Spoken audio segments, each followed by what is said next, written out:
She demanded money for her ex. I sold her car. The impossible demand. The way she marched into the living room, I figured maybe she'd found a spider or the apocalypse. She had that wide-eyed panic that usually means something's either on fire or crawling. But no, this time it wasn't danger, it was delusion. She slammed the stack of papers onto the coffee table like she was serving legal notice, locked eyes with me, and said the one line I never saw coming. I need you to help Jason's business. It's failing. That's right. My wife walked in one random Tuesday and demanded I fund her ex-boyfriend's collapsing dream. For about 5 full seconds, I laughed. Like, genuinely laughed, thinking it was some weird bit. My wife, the woman who once refused to loan her cousin $50, now wanted me to invest in her ex-boyfriend's failing business. There was no way she was serious. Then she started flipping through the papers, cost breakdowns, investment tiers, expected returns, like a Shark Tank contestant who'd lost track of reality halfway through a PowerPoint. I leaned back on the couch, waiting for the punchline.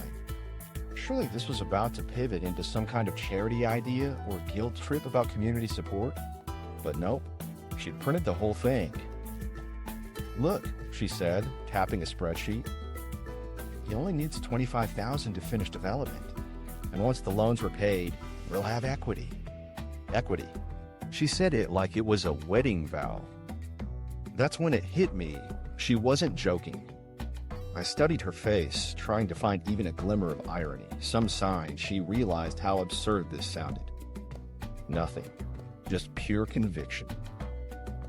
Pure I've already decided and you'll catch up later energy. Wait, I said slowly, trying to buy myself time. You mean Jason? You're Jason? The one who calls himself a business consultant, but still lives with his sister? She sighed like I was missing the point. He's trying to get on his feet again. And you know, I believe in helping people. Helping people. Right. Except this wasn't people. This was him. The same guy she cried over for a year before we met. The same one who couldn't keep a job longer than a Netflix trial. My jaw tightened, but I tried to keep my tone even. You can't be serious. Her eyes didn't flinch. I am. And just like that, the air between us thickened. It wasn't infidelity, but it might as well have been. Because this wasn't about money, it was about loyalty. Mine to her, hers to someone else. She went on about potential profits, the vision, the human story behind the product. Every word made me feel like my living room was morphing into some late-night infomercial I couldn't turn off. And before you think I'm some Scrooge who never helps anyone, no. I've always handled our finances carefully. She liked to spend, I liked to save. We were already juggling credit card balances and pretending brunch mimosas counted as networking. The idea of tossing $25,000 to her ex's half-baked startup was like being asked to light a fire with our mortgage papers. I rubbed my temples. You realize this has to be a joke, right? She looked genuinely hurt, as if I'd insulted her integrity. Why would I joke about something this important? I didn't answer right away. I just stared at the stack of papers between us, color-coded tabs, highlighted costs, even a pitch letter she must have written herself. The amount of effort screamed premeditation. How long has she been planning this? Finally, I asked the only thing that made any sense in that moment. You're serious? Her answer came quietly, with a calmness that still makes my skin crawl. She nodded once, without an ounce of hesitation, her expression unreadable except for one undeniable truth. She'd already made her choice. That nod changed everything. It wasn't anger yet, just disbelief layered over a sinking ache in my gut. I saw the marriage tilt right there, like a boat taking on water. I didn't yell. I didn't even move. I just sat in silence while she gathered her papers back up like she'd just shared the most reasonable idea in the world. It's wild how betrayal doesn't always come in the form of cheating. Sometimes it comes printed on premium paper in full color, with your spouse explaining why funding her ex-boyfriend is a smart family investment. Rewind how we got here. You don't just wake up one morning to your wife demanding money for her ex without there being a long, messy buildup. Looking back, I can see the curve forming months, honestly, years before this. It didn't start with bad ideas or betrayal. It started with comfort. When I met her, I was at that sweet spot where mistake meets redemption. I'd crawled out of debt from a failed business and was starting over, smarter, humbler, determined never to live past my means again. She loved that about me.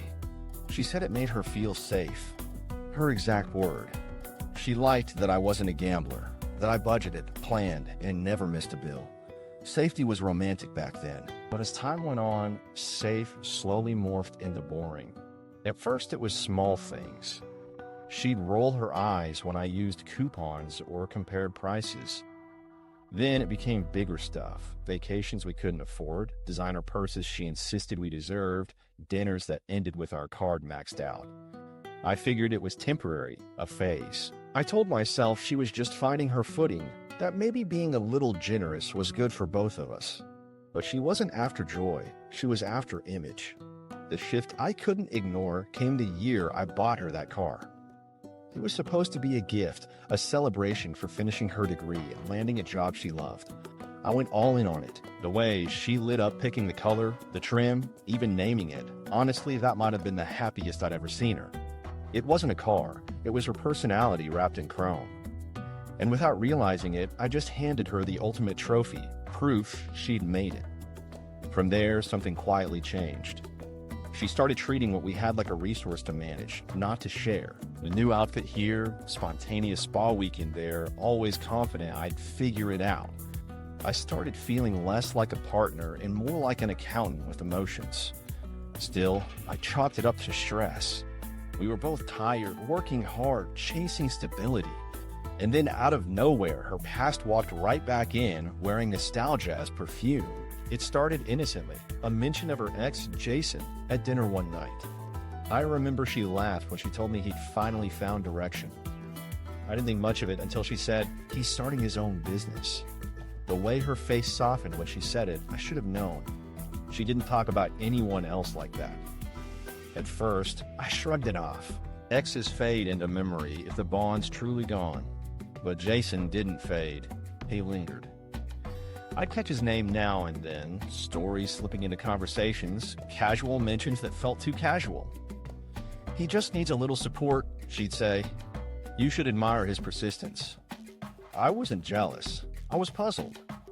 Why was she still his cheerleader? Then came the late-night texting.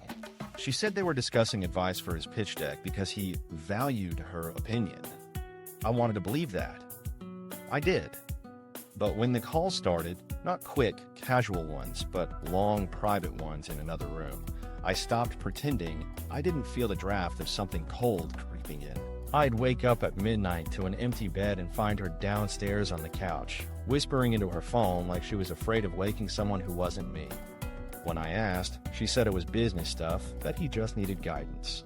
I reminded her she wasn't a consultant. She managed social media for a marketing firm. She rolled her eyes. I'm just helping a friend. You're overthinking. I dropped it, mostly because picking fights over old friends fell beneath me. I thought maybe she'd get bored of the nostalgia trip. Spoiler, she didn't. Instead, it started shaping everything around us. She'd compare him to people we knew, to me, sometimes without even realizing it. He was brave, creative, taking big risks. The subtext was clear. I wasn't. I was the safe, predictable one. The guy who kept the lights on but didn't dream big. There was one night that still stings. We were watching a movie about some underdog inventor who makes it big. She said out of nowhere, "You used to be like that before you got scared of failing again." I laughed it off, but that sentence stuck like a splinter. Because she wasn't wrong about me being cautious. What she was wrong about was calling that fear instead of wisdom. By then, we'd stopped really talking about anything real. Conversations were logistics, budgets, timelines. Her phone, though, that stayed lively. Every ping made my stomach drop a little further. I wasn't paranoid. I never thought she was cheating, not in the romantic sense. But emotionally, she was investing somewhere else, and it wasn't in me. The first real red flag came wrapped as generosity.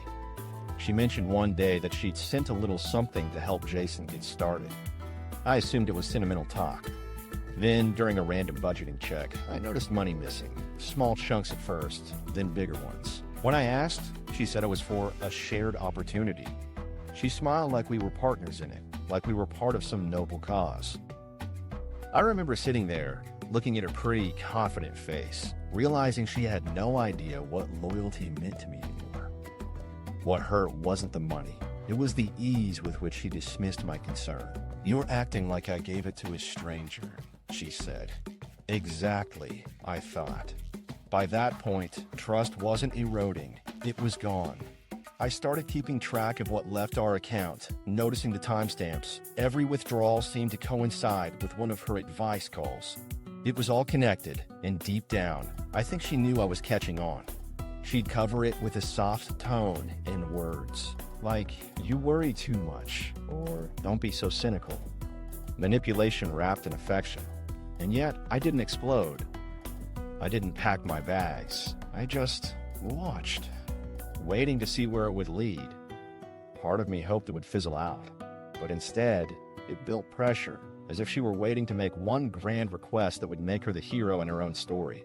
That's the thing about betrayal that doesn't involve cheating. Quieter, but somehow sharper. It doesn't ignite all at once. It leaks into your everyday life until one day you realize the person sitting across from you doesn't see you as a partner anymore, just an obstacle between them and whatever fantasy they're trying to fund. From that point on, our home wasn't a partnership. It was a ticking conflict waiting for one ridiculous sentence to set it off. The sentence came soon enough. "I need you to help Jason's business." And the moment those words left her mouth, I finally saw how we got there. It wasn't about Jason's dream. It was about the slow erosion of ours. The ex's business, a sinking ship. Jason. The name alone could send my blood pressure up a few notches, mostly because of how casually it kept sliding into conversations I never wanted to have. By the time the investment proposal landed on my coffee table, I knew enough about this man to write a thesis, one that would end with the words "case study in failure." Here's the thing about Jason. He was the kind of guy who always almost made it. The nearly successful type. The guy who said I was this close 100 different times and blamed the universe every single time it didn't pan out. When we first met, yes, I actually met him once at a mutual friend's barbecue.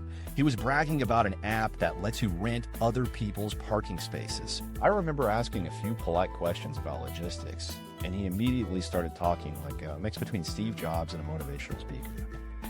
6 months later, the website link didn't even work. The man had a gift for collecting investors and losing them in equal measure. Bankruptcies, lawsuits, unpaid credit cards. It was like a greatest hits album of failure. A professional dreamer who treated everyone else's savings like scratch-off tickets. And somehow, my wife looked at that chaos and saw potential. When I did some quiet digging online, the pattern jumped right out. 2 LLCs dissolved within 18 months, a few angry Yelp reviews about unfulfilled pre-orders, and 1 lawsuit from a former partner claiming Jason diverted funds. My favorite part? The partner won. Jason never paid. And the business at the heart of all this? A cafe that doubled as an innovation hub. Translation, overpriced coffee and Wi-Fi with motivational posters on the walls. And that, apparently, was the kind of brilliance my wife wanted me to get behind. She didn't describe it as chaos. She used words like visionary and underdog. He just needs a boost, she said, like we were talking about someone who'd run out of gas halfway to success. I asked her if she'd ever considered why someone keeps almost making it and never actually does. She said, without irony, "You don't understand how entrepreneurship works." Oh, believe me, I did. I'd been there, bleeding money into a dying company, living on instant ramen while trying to pretend deadlines and debt collectors didn't exist. I'd lived the ugly parts of starting over, the kind that strip you bare. But I learned from it. Jason, on the other hand, just learned new excuses. The more I read through his business plan, the more absurd it became. It looked professional. Charts, projections, fancy fonts, but the ideas inside, ridiculous. It was some bizarre gadget designed to enhance coffee consumption experiences. Basically, a Bluetooth-enabled coffee cup that tracked how much caffeine you consumed and synced with an app that gave encouraging notifications. I couldn't believe those words were printed on paper by someone who turned 30. He wasn't building technology. He was selling nonsense with a confident smile. I sat at my desk late one night, just staring at that document she'd handed me, trying to find one line that made sense. The numbers didn't add up. The margins were optimistic to the point of fiction. Right there in the risk section, he'd actually written, "Emotional investors will see beyond immediate ROI." My jaw dropped. Emotional investors. He meant her. Every line reeked of manipulation. The kind that preys on people who want to feel like heroes in somebody else's story. And the worst part? She'd completely bought it. In her mind, helping him wasn't charity, it was redemption. For him, sure, but also for her own ego. She liked the drama, the idea that she was saving a man who once broke her heart. There's power in that to people who crave validation more than peace. I started noticing smaller signs that she was already knee-deep. Receipts tucked into her purse for consulting sessions at coffee shops I'd never heard of. Random Venmo transfers labeled as project support or materials. The pieces were adding up fast. One afternoon, while she was in the shower, I scrolled through our joint account and saw multiple payments to an account under his business name. Thousands, not hundreds.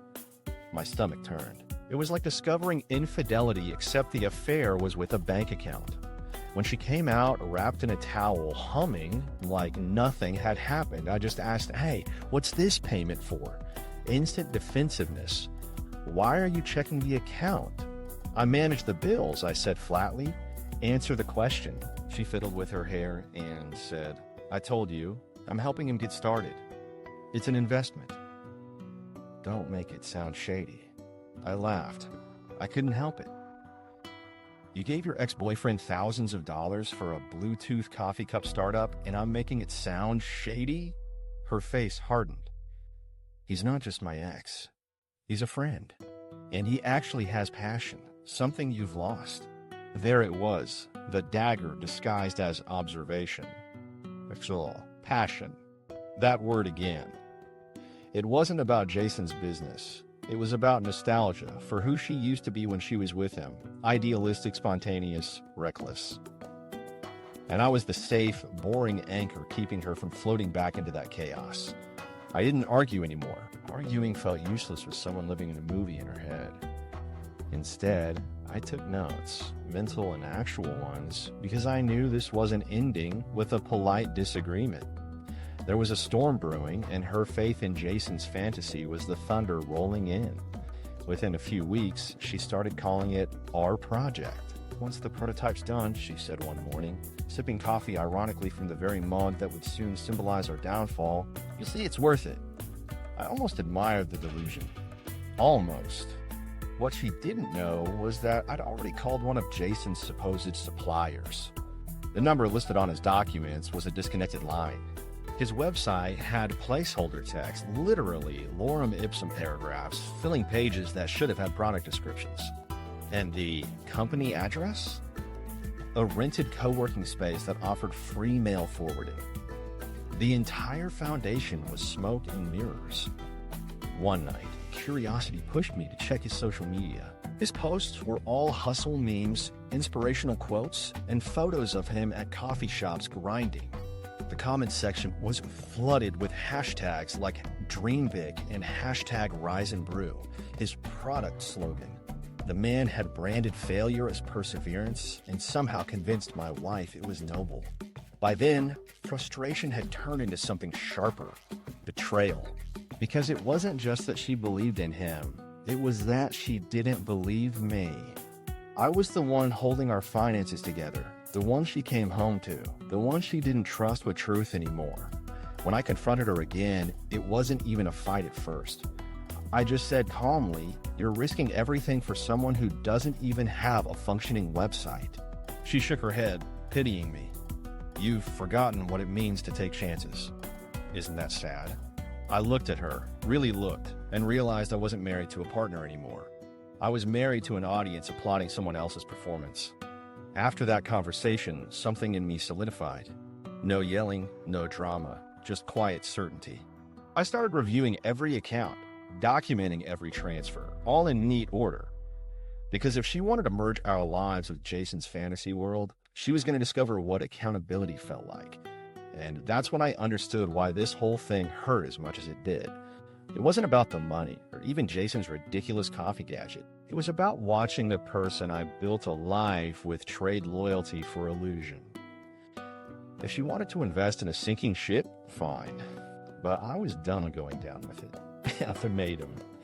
Dinner that night should have been ordinary. Chicken, rice, and our usual dance of polite silence. But halfway through her second glass of wine, she put her fork down, straightened in her chair, and said it like she'd rehearsed it all day. "I need to talk to you about something serious." I already knew. My stomach sank before she even said the words. "It's time we make the investment official," she said. Her tone was calm, almost businesslike. "Jason's ready to launch production, and he needs partners he can trust." I told him we'd be on board. "We." That word made my skin crawl. I set my fork down slowly. "How much are we talking?" She slid an envelope across the table like a contract in a movie. Inside, neatly typed pages, loan agreements, percentages, and handwritten notes in her looping cursive about family equity. At the top of one page, she'd circled the number, $25000. I almost laughed. I thought maybe the wine had hit me wrong. "You're actually handing me paperwork for your ex-boyfriend's failing company?" She crossed her arms. "It's not failing, it's growing. And I'm not handing you paperwork. I'm giving you an opportunity to do the right thing." I stared at her, waiting for the crack in the facade, the sheepish smirk that would tell me this was still some absurd misunderstanding. Instead, she looked at me like I was the one losing it. "You're serious," I said flatly. "I am. I believe in him. This could change his life, and ours." I took a deep breath, trying to steady the pulse rising in my neck. "You mean the guy who's already taken thousands of our money and hasn't delivered a single thing? That man?" She brushed a strand of hair behind her ear, the gesture arrogant and dismissive. "God, you always see the negative. You think everything's a scam if it's not your idea." "It doesn't have to be my idea to be stupid," I said. "Why is this suddenly our problem?" Her eyes narrowed. "Because we're a team, or at least I thought we were." That line hit harder than it should have. I laughed under my breath. A team doesn't funnel savings to an ex who's auditioning for Shark Tank in his garage.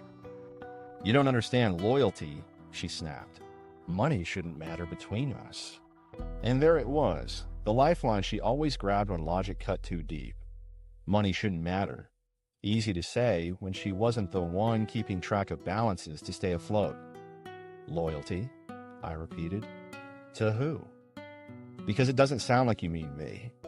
She went quiet for a second, then folded her arms again, chin tilted high. "You're jealous." I blinked. "Of what exactly?" "Of his ambition. The fact that he's still trying. You used to be like that, but now you're stuck playing it safe." I leaned back in my chair, staring at her across the table. "You want to call throwing money at a man-child ambition? That's not ambition, that's midlife denial with a PowerPoint." "He's a magician. Every time he fails, he makes someone else's savings disappear." She exhaled sharply, pushing her plate away. "You've become so bitter. You can't stand seeing anyone else taking chances because you failed once." The line stung because it grazed the truth. I had failed once, badly, but I'd learned from it. I'd rebuilt. I'd clawed us both into stability, and now she wanted to undo it so she could feel like a savior. I looked down at the envelope she'd given me, the papers neatly stacked and expected, like they were waiting for my signature. Then I looked back at her. "No," I said quietly. She blinked. "What?" "No, we're not doing this." Her expression cracked, shocked into silence by how calm I sounded. "You don't get to make that decision alone," she said finally. "I do when it's my income funding your ex's fantasy. I do when your generosity becomes financial infidelity." Color drained from her face. "You make it sound dirty." "It is dirty," I said. "It's deceit, dressed as kindness. You're not helping him. you're trying to relive some part of yourself that doesn't exist anymore. For a heartbeat, I thought she might break, show guilt, regret, anything human. Instead, she let out a humorless laugh. You know what? This proves everything I've been saying. You don't believe in me or anyone. You only care about control. You're selfish. I stood up, sliding the envelope back to her. If saying no to stupidity makes me selfish, then fine. Call me Ebenezer Scrooge with better math skills. Do not mock me, she snapped, eyes wet, but not from sadness, from fury. I'm trying to help someone who deserves it. And I'm trying to protect the house we live in, I shot back. Pick which one matters. She slammed her hands on the table. You're impossible. Good, I said. Maybe that'll make me unforgettable when Jason needs another sponsor. Silence hung there, heavy and dangerous. We just stared at each other, the kind of stare people give when they both know something's already broken, but neither wants to admit it. Finally, she grabbed the envelope, shoved it into her purse, and muttered, I'll handle it myself. I didn't stop her. I didn't say another word while she stomped upstairs. I just sat there, staring at the empty chair she'd left behind, the wine glass still half full, lipstick print glaring at me like a warning. That's when I understood the partnership was over. Maybe not on paper yet, but in every way that mattered. The woman who once said she trusted me with her life now trusted a man who couldn't pay his own Wi-Fi bill. The next morning, the house felt colder. Her chair at breakfast stayed empty, the silence a little heavier than usual. She moved through the kitchen without a word, keys jingling, perfume clouding the air. Before she left, she paused at the door and said without turning around, You'll regret not believing in me. The door clicked shut. I sat there with my coffee cooling in my hand and whispered under my breath, I already do. That was the real breaking point, the moment I stopped feeling angry and started feeling free. Something in me just switched off. I wasn't going to convince her anymore, argue, or justify logic. The boundary was set in concrete. No more money, no more discussions, no more rescuing someone determined to drown herself in someone else's fantasy. She could call me selfish. Fine. But I wasn't funding betrayal disguised as generosity. Not again. The breaking point. The silence that followed that night felt heavier than any argument we'd ever had. It wasn't the kind that cools down after a fight. It was the kind that lingers, thick and sharp like smoke after a fire. Every morning became a performance. She'd pour her coffee with that mechanical grace, tapping her spoon like a metronome while I sat across from her pretending to read emails. We were two strangers sharing a kitchen, pretending to share a life. The first few days, I thought maybe she'd come around. Maybe she'd see how absurd it all was. But instead, she went into full-blown martyr mode. Eye rolls, one-word answers, and that smug little shrug when I asked if something was wrong. You made it clear where you stand, she said one morning, lowering her mug slowly, so don't expect sympathy when things fall apart. I didn't ask her to explain. I was too tired of decoding nonsense. Then little signs started showing up. A credit card alert here, an email receipt there, payment confirmation, merchant transfer, thanks for your purchase. Each one a breadcrumb leading me closer to the truth I already suspected. She hadn't stopped sending Jason money. She'd just gotten quieter about it. I started checking every account manually, logging transactions at night while pretending to watch TV. Every time I saw another mysterious withdrawal, labeled consultation or personal expense, a fresh layer of anger pressed against my ribs. It wasn't even about the amounts anymore. It was about the audacity. She knew I'd said no. She knew how much this mattered. Yet there she was, moving money around like a high schooler sneaking out past curfew. I looked at the numbers and thought about the bills we'd postponed, the groceries I'd cut corners on, the savings we'd planned to rebuild. Every dollar she sent felt like a crack forming in the walls around us. One night, while she was in the shower, I opened our shared banking app. The latest transfer, $2,000 even, was marked Project Support. My hand shook, not from shock, but from the sheer volume of rage I was swallowing. I wasn't a confrontational guy. I'd always believed in calm, reason, facts. But there's something about watching your partner lie to your face that shatters any illusion of civility. When she came out in her robe, brushing her hair, I asked, wanted to explain the new transfer. She froze, not long enough to feign ignorance, just long enough to calculate her angle. What transfer? I held up my phone. The one labeled Project Support. The one that left our account yesterday. She sighed, exasperated, like I was the one exhausting her. You're not seriously checking daily now, are you? I am, actually, because apparently I'm married to a charity foundation without consent. Her eyes narrowed.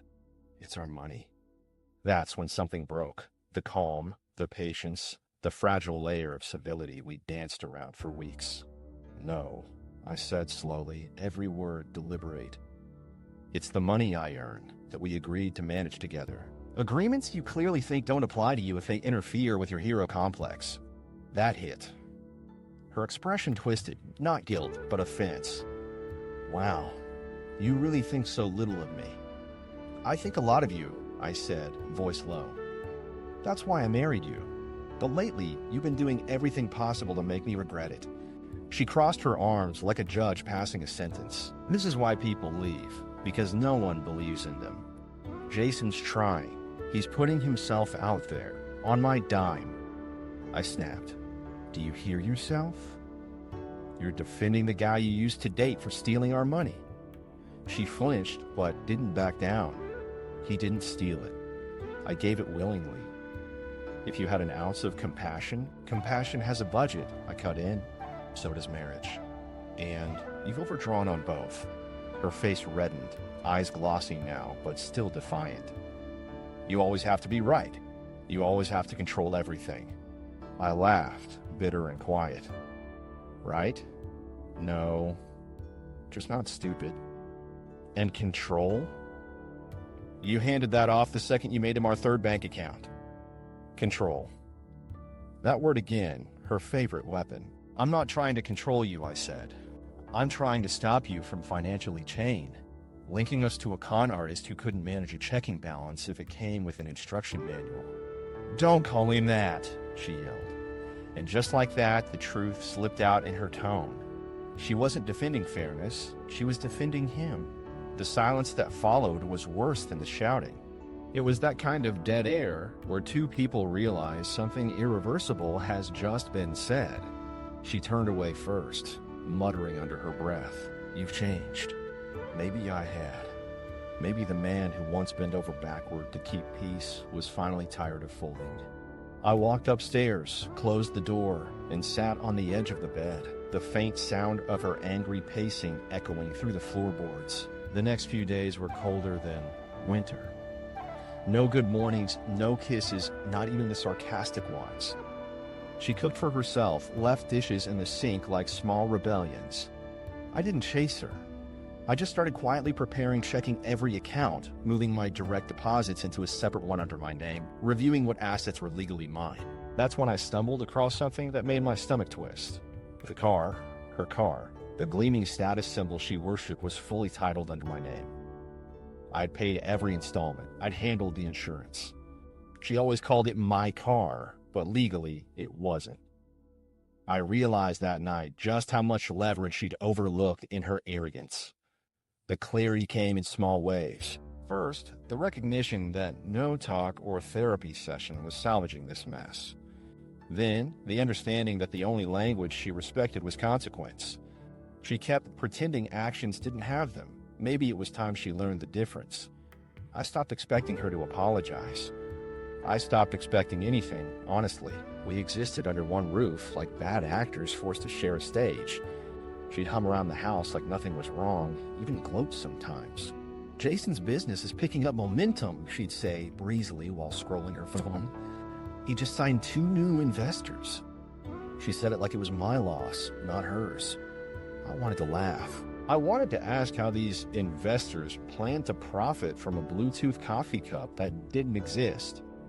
But instead, I nodded calmly because rage would only give her validation. I wanted her to be comfortable right before the floor dropped out. That's what people misunderstand about revenge. It's not loud. It's not screaming or breaking things. It's the stillness that comes after patience reaches maturity. By then, you're not hurting, You're simply done participating in your own humiliation. So I waited, watched, collected every receipt, every transfer, every fabricated expense. And when I had enough to fill an envelope thicker than the one she'd slid across the dinner table weeks earlier, I knew exactly what came next. There would be no yelling, no ultimatums, no desperate pleas for decency. She'd already made her stance clear. This wasn't marriage anymore. It was exploitation wearing a wedding ring. And if she wanted to treat loyalty like currency, then she was about to learn what an exchange rate really looked like. The decision didn't feel impulsive. It felt inevitable. Like a puzzle piece I'd been holding finally clicked into place. So when people ask when I knew it was truly over, I can pinpoint it exactly. Not when she sent the first wire to Jason, not when she called me selfish, but in that moment at the kitchen table, her voice cold, my patience gone, and her words echoing in my head. It's our money. That's when I decided it was time she learned what happens when our stops meaning us. The plan. When you've reached a point where reason bounces off like it's hitting armor, you stop arguing and start calculating. That was me the morning after another silent breakfast. She was scrolling through her phone, humming. I was staring at her reflection in the microwave door, thinking, you truly don't get it. That thought turned into a plan before my coffee even cooled. Step 1, figure out what belonged to. We'd always shared our things, except apparently when it came to knowing where the money went. So I started digging. Bank statements, title papers, the joint policy folder she never touched because finances hurt her head. I opened every drawer, logged every receipt, methodical, cold. I didn't even feel angry anymore, just practical. And then I saw it, her car's title. That gleaming luxury coupe she paraded as my baby. The jewel she flaunted like self-validation on 4 wheels. 2 birthdays ago, she'd picked the model, the color, even the ridiculous trim package while I signed every line that paid for it. Reading through the details now, one thing grabbed me and refused to let go. My name. Sole ownership. Mine. Registration, financing, insurance, all under me. Every line a quiet reminder that while she was busy chasing illusions, I'd been building facts. The paper in my hand wasn't just proof of ownership, it was leverage. I leaned back in the chair, slow and deliberate, letting the weight of that discovery settle. No rage, no celebration, just clarity sharpened into steel. For months, she'd been siphoning loyalty from my accounts like it was infinite. The car, I realized, wasn't revenge material, it was equilibrium. The scale finally found its counterweight. I spent the rest of the day thinking through logistics. I wasn't stupid. Emotional revenge without paperwork gets messy. I called the dealership first, asked about refinancing options. Their rep told me the title's clear, no liens. I smiled. Next, I checked the market. Her car model had great resale value. Within an hour, I'd found 3 buyers offering solid cash. Guess she picked something people actually wanted. Ironic. That evening, I made dinner like nothing had changed. She came home late, chipper from another strategy session with Jason. She didn't mention me, didn't ask about my day. She talked about their progress, the prototype, investor meetings. I just listened. Every detail she shared only made the plan feel more justified. You'll see, she said, twirling pasta on her fork. Once this takes off, you'll regret not helping. I nodded calm.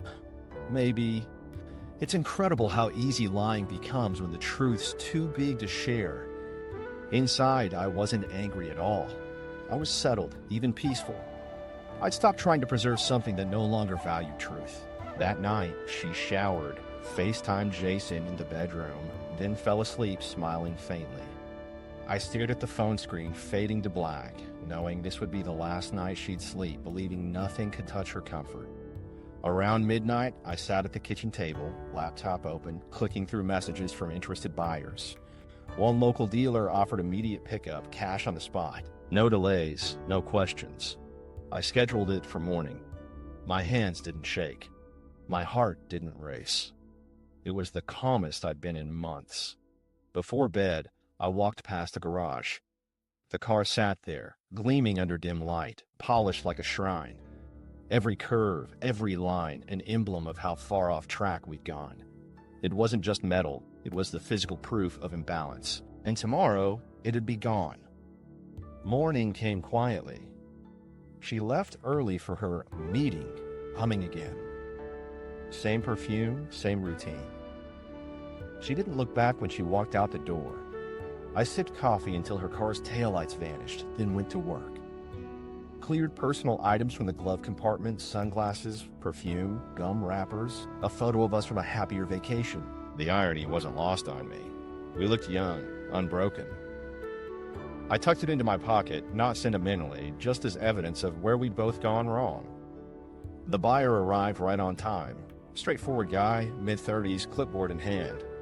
He inspected, nodded, counted the payment twice.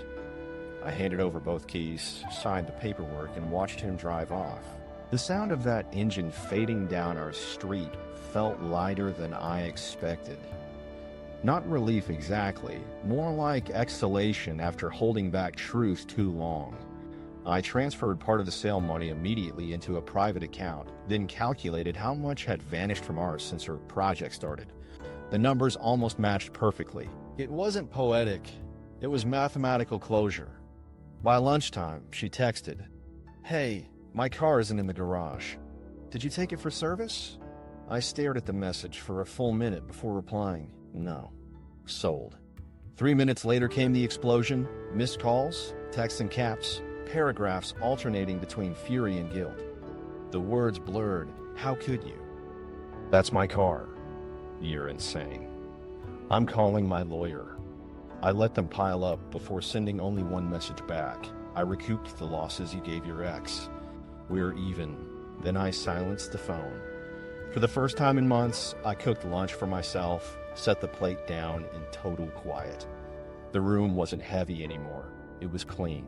The constant hum of tension disappeared. Just the ticking clock, the faint breeze through the window. Every sound sharper, honest again. When she finally came home that evening, she didn't slam the door. She opened it slowly, eyes red, voice trembling between rage and disbelief. "You sold my car?" I didn't look up from the book I was reading. "My car?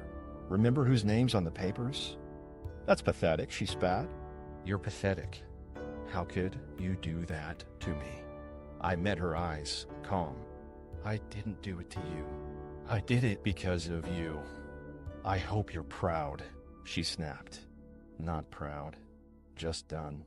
She went quiet, realization cracking something behind her stare.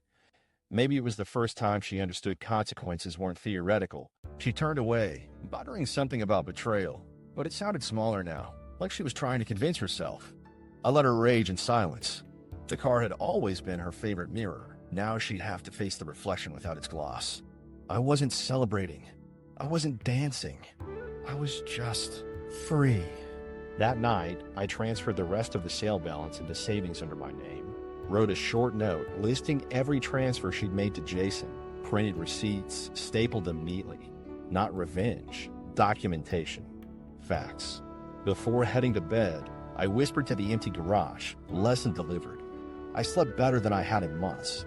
There was no thrill, no manic victory, just rest. The kind that comes when you finally stop fighting to be respected by someone who confuses generosity with guilt. And as I drifted off, one quiet thought anchored me. She had no idea today was the last time she'd ever drive that car. The sale. The morning of the sale felt eerily calm. No pounding heart, no dramatic soundtrack, just sunlight spilling through the kitchen window while I stirred my coffee and listened to birds. I'd already packed away everything from the car. The registration, maintenance records, her favorite sunglasses, even that stupid novelty keychain she bought last summer that said Queen of Everything. It rested on the counter like evidence now. By 8, the buyer texted, "On the way." By 8:15, the driveway was clear, the air heavy with engine sound. He stepped out of his truck, clipboard tucked under one arm. Friendly enough. "Beautiful machine," he said, circling the car like it was a museum piece. Yeah, I replied. She loved it. That was all I said. He didn't need to know the backstory. He checked the VIN, flipped through the paperwork, nodded. Simple transaction. No tension, no second thoughts. I signed my name 3 times, handed over both keys, and just like that, years of arguments disguised as luxury purred away from the curb. Watching it go, I felt something strange. Relief that looked almost like sadness. It wasn't sorrow over the car. It was the end of a phase. A heavy object leaving a heavier history. I walked back inside and placed the cash envelope on the counter, peeled it open, counted twice. Exact. Enough to replace every dollar she poured into Jason's fantasy, with a little extra left over for peace of mind. It wasn't revenge revenue, it was reimbursement. The world's cleanest financial reset. A breeze pushed through the kitchen window, scattering the edge of the sales paperwork. That's how I knew something had shifted. The house felt larger, quieter. When she wasn't home, it didn't echo resentment anymore, it breathed. Around noon, my phone buzzed. Her name lit up the screen. Where's my car? No greeting, no punctuation, just panic in 4 words. I typed back 1, sold. 2 minutes passed. Then came another message. This better be a joke. Another pause. Then the flood. Endless texts, back to back like machine gun fire. Each one angrier than the last. You had no right? That car is mine. You're controlling. You're insane. After about the 15th, the tone switched, rage dissolving into pleas. We can fix this. Delete the transaction. You can't treat me like this. I put the phone face down on the countertop, walked away, and started making lunch. Eggs sizzling, toast browning. The normalcy felt sacred. Halfway through eating, I picked the phone back up and typed, I recouped the losses you gave your ex. We're even. Then I muted her. For the next hour, I cleaned the kitchen, watered the plants, let the quiet spread like fresh paint. No noise, no anxiety, just me exactly where I was supposed to be. By late afternoon, I heard the unmistakable sound of tires screeching across the driveway. The front door burst open. She stood there, hair wild, eyes bloodshot, phone still in her hand. Tell me you didn't sell my car, she said, breathless. My car, I corrected. Her voice cracked. How could you do that? You're cruel. I looked up from the sink. Cruel. I covered your debts. She blinked hard, like her brain couldn't catch the logic. You had no right. That was mine. Legally? Emotionally? Morally? I asked. Because legally it wasn't. Emotionally, neither is this marriage.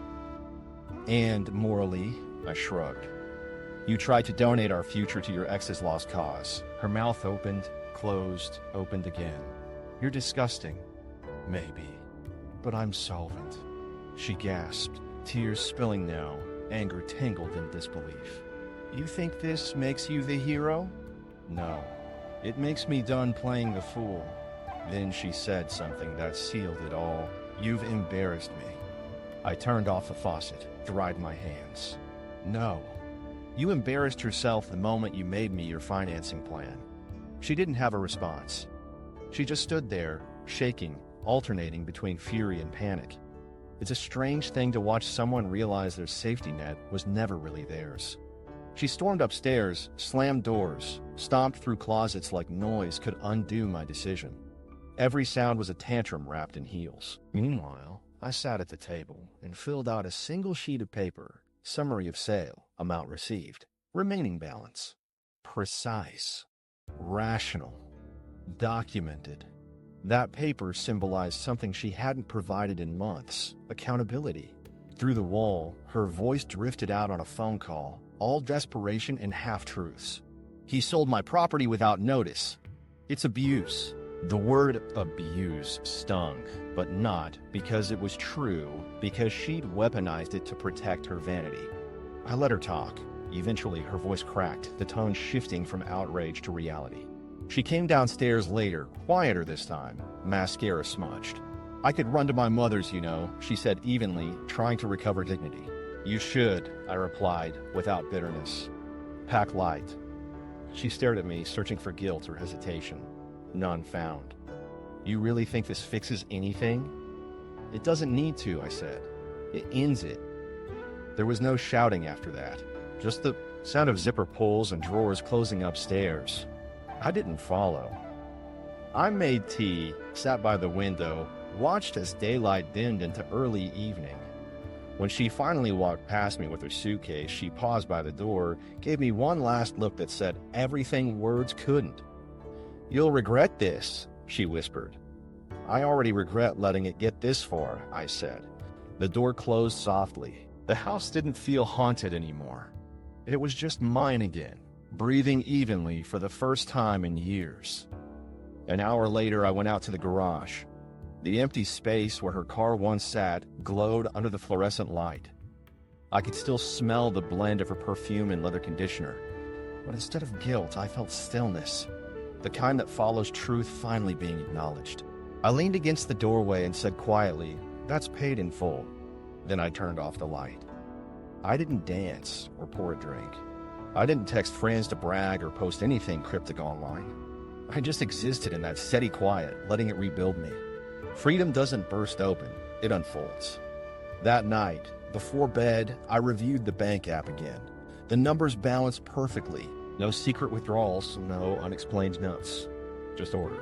I emailed myself backup copies of every record, stored them under one folder titled Closure. Lying in bed, I thought about how strangely peaceful the day had been. Drastic? Maybe. Petty? Possibly. But my spine finally felt straight. The next chapter of my life didn't start with revenge. It started with math and silence. Just before sleep blurred the edges of thought, one line crossed my mind. Simple, final, undeniable. She had no idea today was the last time she'd ever drive that car. The fallout. If I thought selling the car would end the madness quietly, I was wildly optimistic. What followed wasn't fallout, it was spectacle. It started that same night with the hand grenade of a Facebook post. Some men can't stand strong women, so they punish them financially. Pray for me. You'd be amazed at how fast sympathy travels online when someone crafts victimhood with Wi-Fi and eyeliner. Friends, relatives, co-workers, all rushing to comment with heart emojis and words like, "Stay strong." Meanwhile, I was sitting on the couch eating leftover pasta, watching her social crusade unfold like a soap opera I hadn't auditioned for. By morning, my phone buzzed nonstop. People I hadn't heard from in years were suddenly checking in. Her mother left 3 voice messages, each one a longer sermon than the last. The first was disappointment. The second was outrage. The third was full-on biblical condemnation. "I raised my daughter better than to marry a man who thinks revenge is responsibility," she said. I almost admired the poetry of her hypocrisy. I didn't respond. I just forwarded her the proof. Screenshots of account transfers, labels, timestamps, every dollar that had disappeared into Jason's orbit. No message, no explanation, just facts. 10 minutes later, radio silence. Apparently, righteousness folds quick when receipts show up. Then came the mutual friends. Half of them tried to mediate, like we were characters in a sitcom that just needed communication. "You two love each other," one texted. "It's just money. Just money." Those words rested heavy on my tongue. That sentence had practically built the crater we were standing in. I didn't even argue. I simply replied, "It stopped being just money when it went to someone else's account." While all that noise choked the digital world, she was spiraling in real life. I caught glimpses through mutual acquaintances, pictures of her at a wine bar, captions like "reclaiming power" accompanied by fake laughter too wide to be real. But online filters can't hide truth for long. Within days, the story was crumbling. Somebody who knew Jason commented on her post about being financially abused and asked, "Isn't this about that Bluetooth coffee mug guy?" The thread exploded. Suddenly, sympathy turned to skepticism. People wanted details she couldn't give. Screenshots surfaced, ones I hadn't even released. Turns out Jason had been pitching investments to half his friend list. The so-called business had a reputation, a bad one. Her epic rescue narrative disintegrated into public embarrassment. That's when the messages started shifting tone. Less venom, more pleading. Can we talk? We can still fix this. The irony almost made me laugh. Months earlier, I would have given anything for her to say those words. Now they sounded like spam. I responded once, briefly, the bank statements fixed it. That was it. Conversation over. 2 nights later came the inevitable knock on the door. She stood there in her coat, makeup streaked, clutching her phone like a lifeline. Gone was the defiance, no queen of everything vibe left, just exhaustion. I opened the door halfway. We need to talk, she said. I stepped aside, let her in. Not because I wanted reconciliation, but closure. She looked around the living room like she expected it to accuse her. Maybe it did. Her eyes landed on the empty spot near the window where her car keys used to hang. It's really gone, she whispered. You actually did it. I nodded. You bet against me, I said quietly. You gambled with our trust. The car was your collateral. She flinched, sat down, hugged her knees. I just wanted to help him, she murmured. The confession came out small, childish. He said this chance would prove everyone wrong. And now you see it did, I said. It proved everyone right. For the first time in months, silence didn't feel hostile. It felt honest.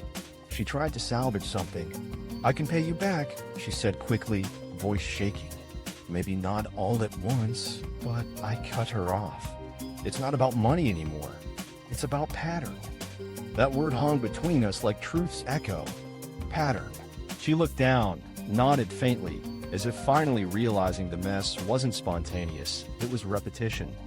Then came the defense phase. I guess you already told everyone, she snapped suddenly. Made me out to be crazy. I shook my head. Didn't have to. Reality did that fine on its own. Her lashes fluttered. She tried one more tactic, tears. I didn't cheat, you know, she said. I never touched him. I believed her, and that's what made it worse. That's what makes this sad, I said. You didn't need to cheat to betray me. You just had to value him more than us. That shut her down. 5 minutes of silence, the kind that settles like dust after demolition. When she finally spoke again, it was a whisper. Are you really ending this? I didn't yell. I'm ending the version of us that forgot respect. She nodded slowly, stuffed tissues into her purse, and left without another word. The door clicked closed so softly it almost sounded polite. The following weekend, her family tried the guilt parade. Her sister called first. You humiliated her. I answered she did that herself. Her father emailed me paragraphs about forgiveness. I replied with one line, forgiveness doesn't require exposure to the same fire. After that, quiet. But the real turning point arrived via Jason, of all people. 5 days after her exit, his social accounts vanished, deleted. The coffee mug dream died fast. I got a call from one of the investors, a friend of hers who'd thrown in $5 grand before realizing it was smoke and mirrors. He disappeared, she said, incredulous. No product, no communication, no refunds. I thanked her for confirming my sanity and hung up. That night, I got another text from my wife. He ghosted me too, it read. 5 words that summarized our entire marriage's final chapter. Trusting ghosts. I didn't reply. What was there to say? Sympathy for the architect of her own collapse felt like overtime I didn't owe. Over the next month, the digital fires cooled. Her posts stopped. Our friends quietly whispered versions of the story behind closed doors, most of them skewing toward me. Not because I campaigned for sympathy, but because evidence speaks louder than charisma. Screenshots trump sob stories.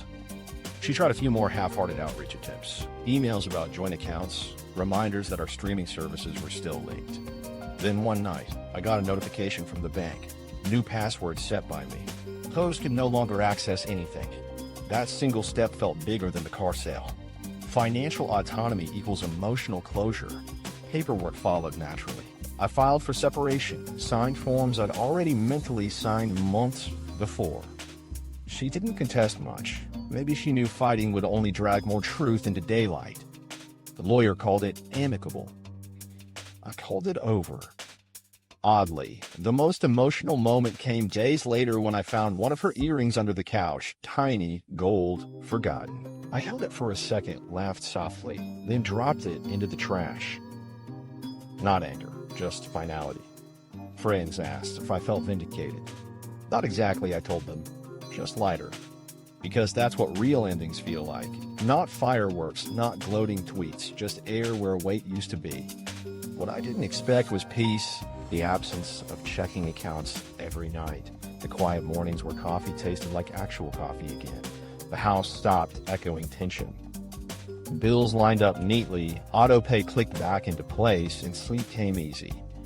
It's shocking how much space honesty frees once the seat moves out. Weeks later, mutual acquaintances brought small updates. She moved back in with her parents, had a part-time job somewhere uptown, wasn't posting anymore. Jason's name vanished entirely, like he'd never existed. That was fine by me. I wasn't out for revenge or repentance. I was out for silence, and I finally had it. Sometimes I think back to that moment when the car rolled out of the driveway. The taillights fading felt like punctuation, period, not comma. Every call, every accusation, every desperate post afterward was just static after the signal ended. By the time my lawyer confirmed the filing and processed, I didn't celebrate. I just looked at the stack of final papers, exhaled, and whispered a thank you to whatever part of me had finally chosen self-respect over chaos. In the end, the fallout burned itself out. No shouting, no confessions, no Hollywood closure. She vanished where her loyalty had gone, into thin air. And me? I stayed exactly where I'd been all along, on solid ground, debt-free, drama-free, finally free. The aftermath. You'd think after all the shouting, blocking, and paperwork, the story would end quietly. It doesn't. Endings have their own stubborn rhythm. They take their time settling in, like a house creaking after everyone's moved out. The first morning alone, I woke to silence so deep it startled me. No scent of her perfume layered over burned toast. No passive-aggressive sigh drifting through the hallway. Just the sunlight and the small, dignified sound of the coffee pot finishing its brew. Freedom doesn't make noise. It hums like that.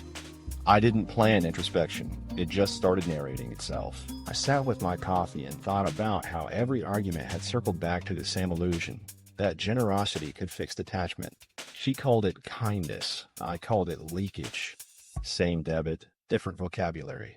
I should have seen it coming when I realized our joint calendar had more brunch dates than financials review meetings. The truth always hides in proportions. Friends began calling in cautious tones, testing whether I was a live wire or a survivor. "You okay?" one asked, voice wrapped in pity. "Mostly," I said. "My wallet's better than ever." They laughed, relieved. Humor made it easier, made me sound functional instead of hollow. But privately, I processed everything in spreadsheets. I logged Jason's fake invoices next to car sale income, balanced the totals, and highlighted the cell in green once it hit zero.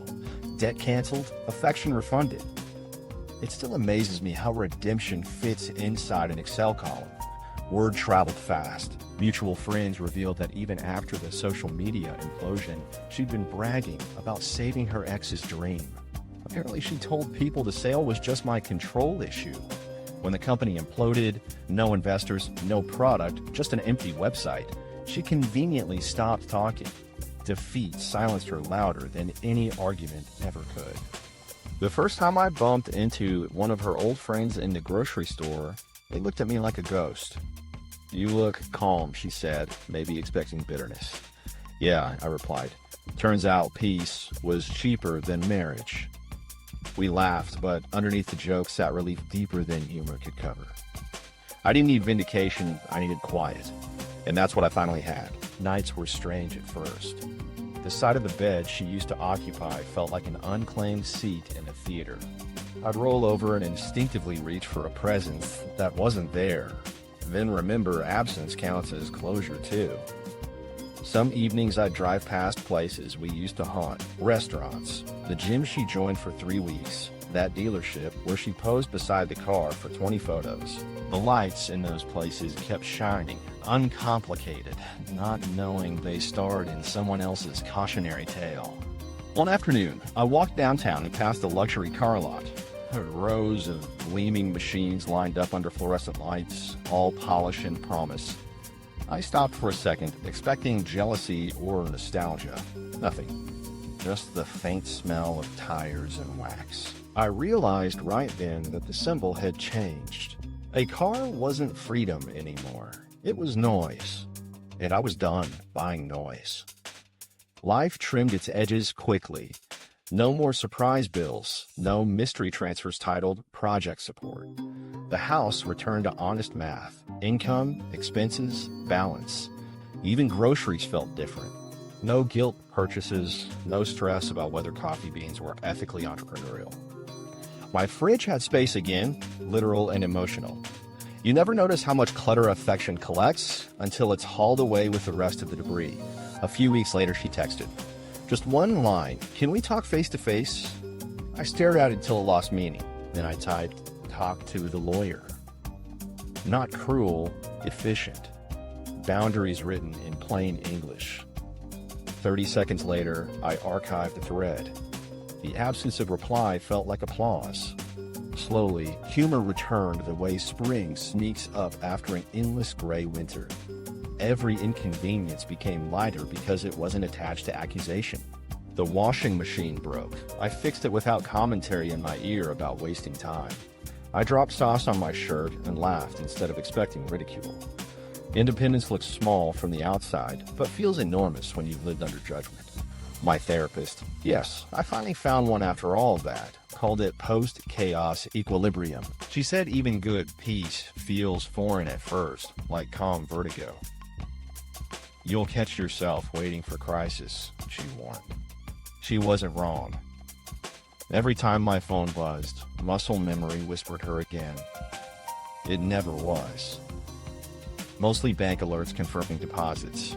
The divorce papers moved from pending to finalized, signature lines filled, stamps dry. I opened the envelope, scanned the official seal, and expected some cinematic swell of emotion. Maybe joy, maybe grief. Instead, there was neutrality and accountant satisfaction that columns finally balanced. I closed the folder, placed it in a desk drawer, and labeled it Archive. Done. In the evenings, I'd sit on the porch watching neighbors walk their dogs, a mug of tea replacing the whiskey I'd used to need for sleep. Occasionally, I'd wonder where she ended up, heard through friends she was renting a tiny apartment near her parents, working retail, keeping a low profile. Jason had vanished completely. Rumor said he tried another startup overseas. The internet eventually forgets, even its loudest failures. People kept asking whether I forgave her. I said yes, because forgiveness is a self-care routine, not a gift. Truthfully, I no longer had the energy to hate. Anger costs interest. I'd paid enough of that already. One night, around the 4-month mark, I found the photo I'd pulled from her car's glove compartment, the one of us smiling on some sunburned vacation. I studied it, then slid it into the shredder. Watching the paper curl through the blades felt symbolic but not dramatic. There was no satisfaction, just release, a receipt of freedom issued by modern office equipment. Weeks turned into a quiet rhythm. Work, gym, dinner, sleep. Nobody tracking my spending, nobody debating. Responsibility as if it were oppression. I realized my life wasn't smaller, it was breathable. Loneliness existed, sure, but it was clean loneliness, the kind that heals rather than corrodes. I learned to cook for one without overcooking anger, learned that silence in the house didn't mean punishment anymore, it meant rest. Sometimes, people romanticize revenge as fireworks. Mine was arithmetic. Sell one car, reclaim balance, exit chaos. No music, no victory dance, no viral post, just numbers that finally matched again.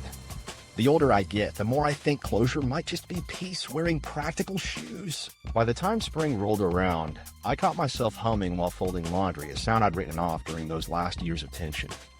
That's when I knew I wasn't surviving anymore. I was just living. Simple, steady, caffeinated without guilt. Freedom, it turns out, rarely feels like escape. It feels like getting your receipts in order and realizing not one thing about you requires someone else's approval. The car, the money, the marriage, they were all temporary leases. Self-respect, though? That's property. Owned outright. The twist. Months slid by like pages from a calendar I stopped checking.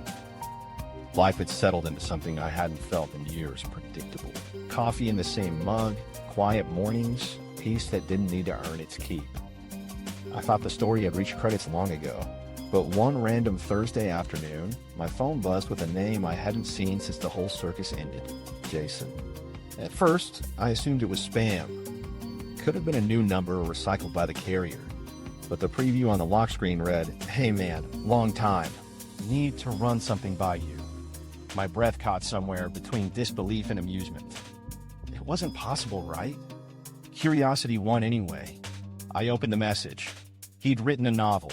Apparently, he'd pivoted into another business venture, some app merging e-commerce and community empowerment, whatever that meant, and he was reaching out to people with a track record of resilience. Me.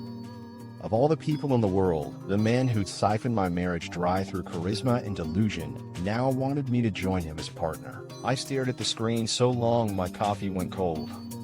The Audacity sparkled almost beautifully, like witnessing bad art you can't look away from. I read it 3 times, then laughed out loud. Out of everyone he could have targeted, the woman who'd funded his last disaster, mutual friends, strangers on LinkedIn, he chose the guy who literally sold her car to undo the damage he'd caused. "Hey man," his message ended with, "I know we got off on the wrong foot before. Let's bury the hatchet. You've got the brains, I've got the drive. We could build something great." The arrogance was so pure it bordered on performance art. I didn't even need to check. Of course, my ex-wife had given him my number back when we were still pretending her friendship with him was harmless. Some connections rot slow. The irony tasted too good to resist. I thought about ignoring it, but then I remembered something my lawyer once said: "Never waste a good opportunity to let paperwork speak for you." So I decided to respond strategically. I typed, "Interesting timing. You might want to contact my attorney. She's handling all remaining matters involving your previous investor." Then I attached the lawyer's email address, the same one currently managing the divorce closure. Sent. 2 minutes later came the typing bubbles, then they disappeared. Then again, 3 dots blinking, fading. Nothing after that. Silence like a confession. I leaned back and grinned, not out of cruelty, but because karma had finally developed taste. He'd asked for partnership and gotten a legal contact instead. Later that evening, my lawyer called, chuckling. "You really did forward him to me?" she said. I told her I believed in professional delegation. She laughed harder. "Well," she said, "you'll be happy to know Miss Car Enthusiast might owe you quite a bit." Turns out, the divorce audit uncovered a neat little trail, bank records showing direct transfers from our joint account to Jason's company registered under her name. Since she was the sole signatory for those wires, she became legally responsible for the losses. I didn't have to press charges. The law simply balanced itself. Their dream partnership ended with her getting liability notices instead of love letters. Poetic accounting. A week later, I got a message from her number. Not angry this time, just weary. She wrote, "You forwarded him to your lawyer?" I replied, "Naturally." She didn't answer, but that night my lawyer emailed to confirm she'd officially withdrawn all amicable arrangements. My ex would be covering any outstanding debts for their shared venture. The irony sat perfectly still inside me, not triumphant, just complete. I didn't celebrate. I took my dog for a walk instead. The sky was soft gray, the kind that makes everything look freshly laundered. I passed the same coffee shop where she used to meet him for those so-called consultations. It had new owners now, a new name.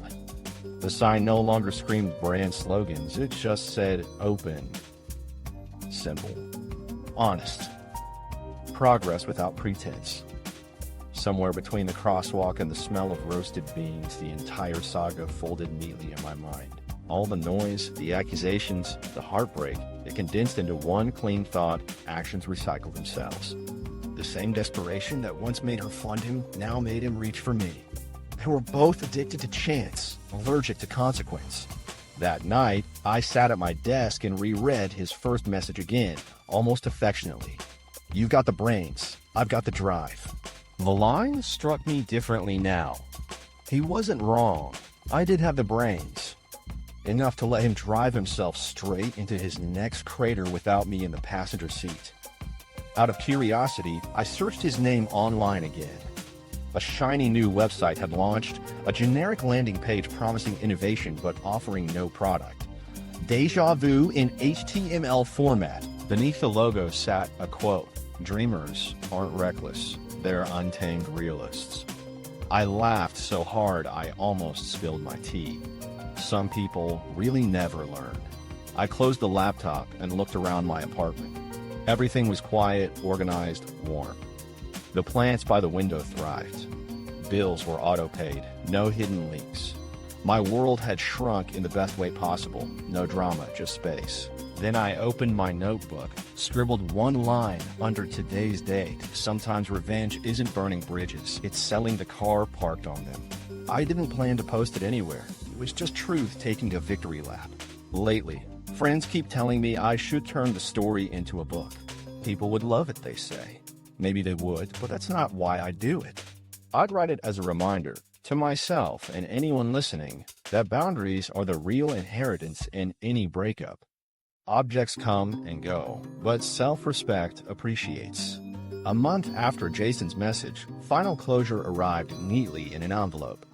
The divorce was finalized, debts resolved, my name cleared of any financial tether to her mistakes. I read through each page slowly, savoring each legal phrase the way others savor dessert. Under asset reallocation, a single line stood out: one vehicle, previously sold, classified as separate property of respondent. That was me, the respondent. The car, immortalized in dry legal language, standing as the cleanest act of rebellion I'd ever committed. I walked to the balcony, papers in hand, city lights winking below like punctuation marks. Somewhere, maybe, she was still defending her generosity or crafting new definitions of loyalty. Maybe Jason was pitching another dream to another investor too kind to say no. Didn't matter. My chapter had closed in notarized ink. People say you never really get closure from betrayal. You just get distance. I disagree. Closure is when irony knocks politely and you get to invite it in for tea. So yeah, that text from Jason, my unintentional epilogue, ended up being my favorite part of the story. Not because it reopened wounds, but because it confirmed they'd healed. I didn't need revenge. I didn't even need apology. I'd already written the ending months before when I sold that car. Revenge, as it turns out, doesn't always scream. Sometimes it hums quietly, engine off, bridge behind you, nothing left to burn. 909 words, the freedom. Freedom didn't arrive with fireworks. It came disguised as an ordinary morning. I woke up, brewed coffee, and realized there was nothing left to fix. No text buzzing with guilt, no arguments waiting by the door. Just quiet. The kind of quiet that feels earned. I leaned against the counter, took a sip, and caught myself smiling, not because I'd won, but because survival finally felt simple. The truth is, self-respect doesn't announce itself. It just stops asking for permission. For months, I'd measured love and forgiveness, equating patience with partnership. But freedom teaches quickly. It whispers that peace costs less than compromise. Once I stopped treating chaos like proof of passion, everything softened: the air, the heartbeat, even the way sunlight hit the kitchen table. People think revenge satisfies. It doesn't. What satisfies is balance. I didn't ruin her life or destroy Jason's. All I did was close the accounts, financial and emotional. For the first time in years, I wasn't budgeting for disappointment. I had no interest in punishment. I just wanted fairness to finally exist in the same room as my name. Selling that car wasn't about taking something from her. It was about returning something to myself.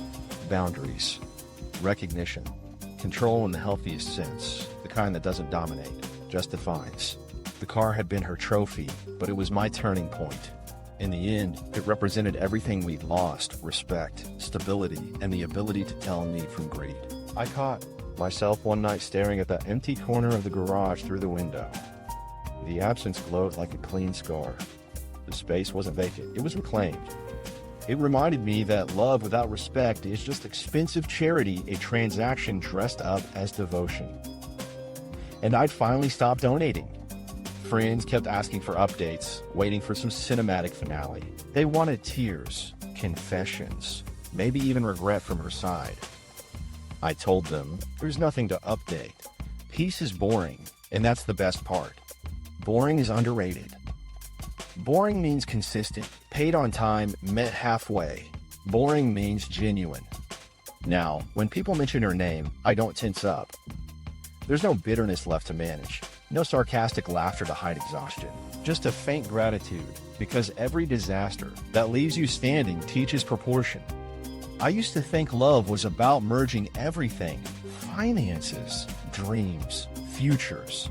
Turns out, it's about protecting what shouldn't merge: your dignity, your sanity, your means of independence. The quiet I feared for so long turned out to be fluency in my own peace. There's something wildly liberating about not needing to justify calm. Sometimes, late at night, I still replay the moment the buyer drove that car away. I don't see revenge anymore. I see release. Because the car wasn't a symbol of loss, it was the receipt of freedom. Every dollar recouped, every lie untangled, and the sound of the engine fading was my own voice returning. So no, I don't miss her. I don't miss the noise disguised as love or the pity disguised as compromise. I miss the version of myself that thought survival required tolerance.